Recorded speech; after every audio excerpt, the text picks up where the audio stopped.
What is the one thing, the main thing that you feel from all the interviews you've done that makes great entrepreneurs great?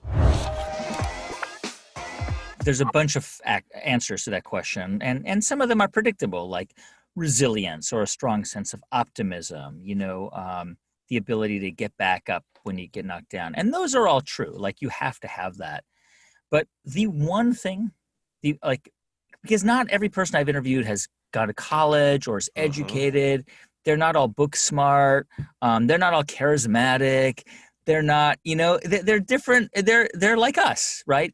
But the one thing that binds every person I interview is they all either have naturally or have learned to develop the ability to withstand rejection, to basically accept that lots of people are going to say no and keep kind of grinding through it.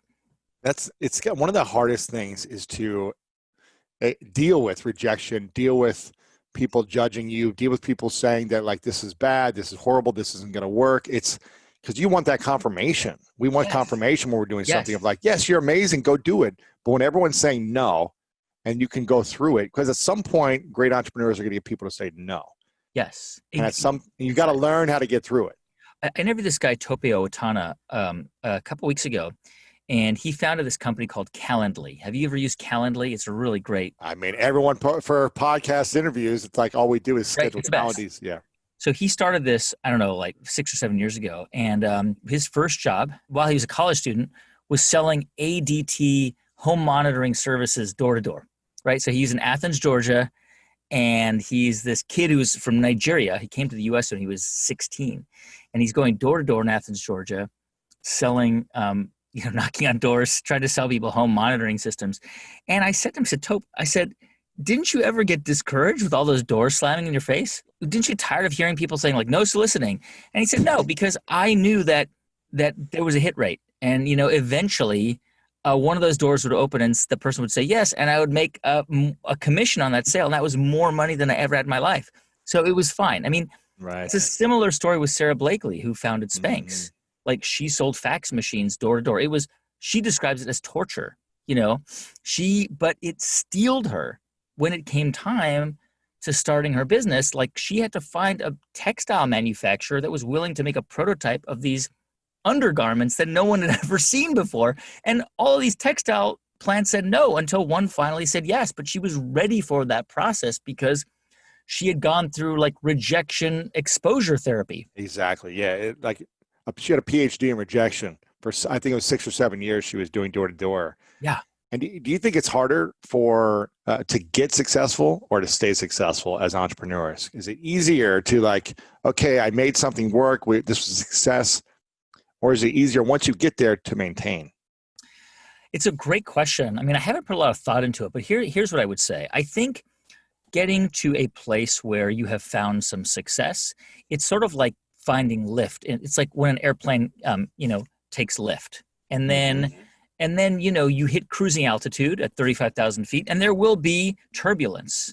But I think that in general, in my experience, I think once you have achieved some level of success, it's easier to build on that because people have seen you succeed in some fashion or form. Like what I do, what you do. I mean, 25 years ago, when I started out on radio before it was podcasting, I couldn't get on the air. Why would somebody give me a chance? Nice. I had no track record. I had no one knew who I was. Nobody knew if I was any good. And I sucked, by the way. Right. That's how it is. You suck when you start. You suck, and then you suck less, and then a little less and a little less. But, once I started to go on air, it was like that domino falls. And other people's like, yeah, you can do a story, or sure, we'll take your pitch. And it's the same thing with entrepreneurship, which is once it doesn't mean that you're going to, if you start a billion, like, is Kevin Systrom going to be able to found another $1 billion Instagram company? Probably not. I mean, but will he continue to be successful in any endeavor he does? Yeah. And he'll also have some failures, but he has that sort of, and most entrepreneurs who have achieved something, who've created something and built something, even things that have failed, they have that, like, that lift, that keeps them flying.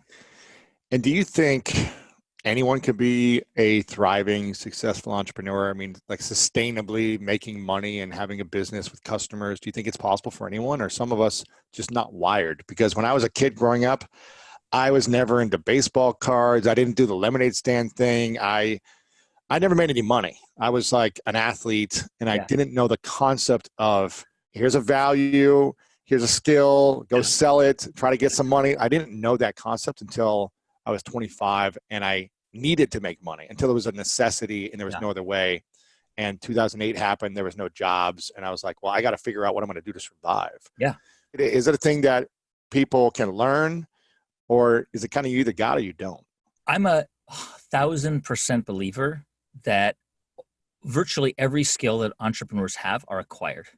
Now, there are some people, like Mark Cuban is a good example of just a freak of nature. Like when he was in his teens, he read a book called How to Retire at Age 35. Okay. He wanted to become he was determined to become a millionaire by age 30. He picked a college program where he could graduate in 3 years to save money.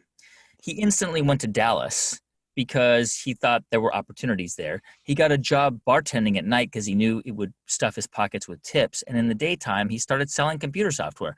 I mean, he was a millionaire by age 30. But he's a freak of nature, right? In that sense. I think most entrepreneurs acquire these skills over time. I mean, let's go back to rejection for a moment.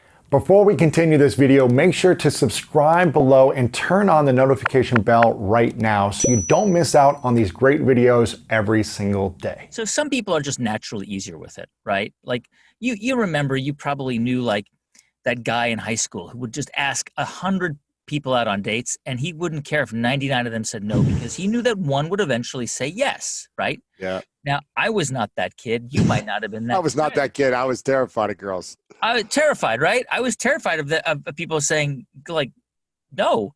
Yeah. So it's sort of a weird kind of example, but you know, the idea of going door to door to sell something or pitching people on your product, going to investors, it's really hard. It requires the ability to hear no and to keep fighting.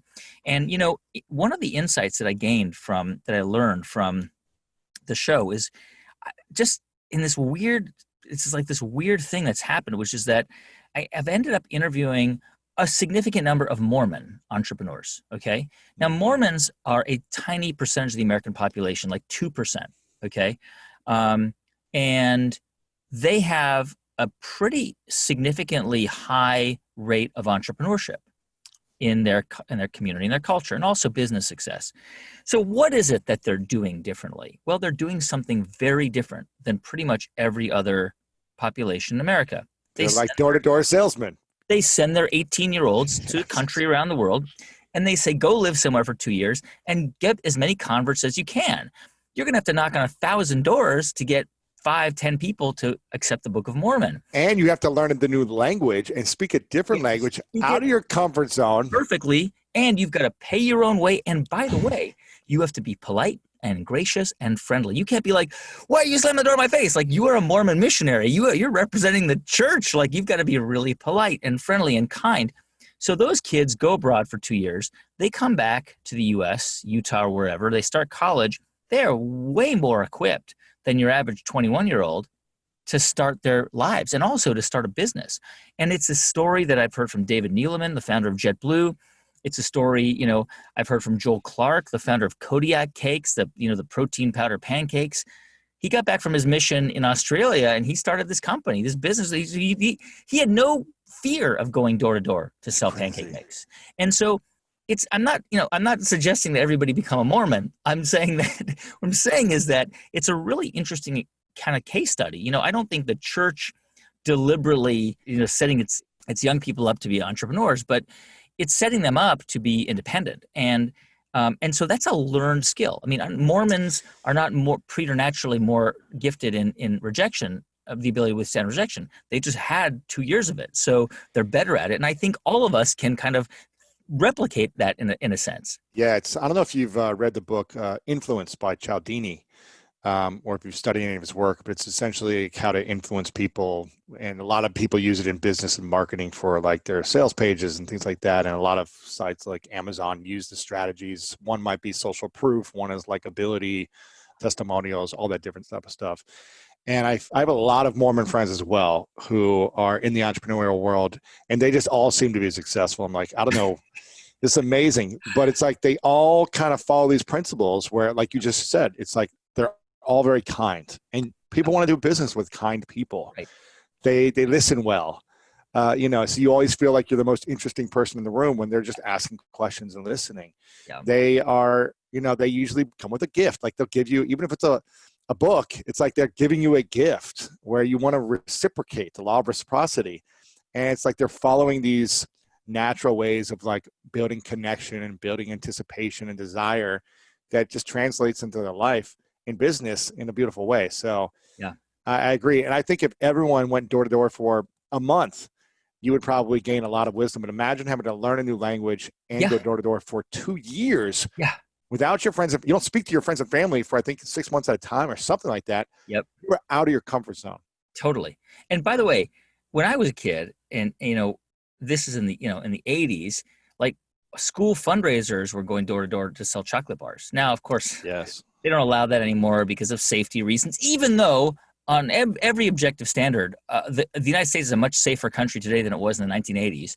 But, in the 80s, my parents were like, yeah, go sell your chocolate bars. And I would just walk around the neighborhood and knock on doors. And, now I think it would be a little bit harder. But, kids were kind of exposed to that more than they are today. I feel like when I was a kid, not to say that like it was better when I was younger.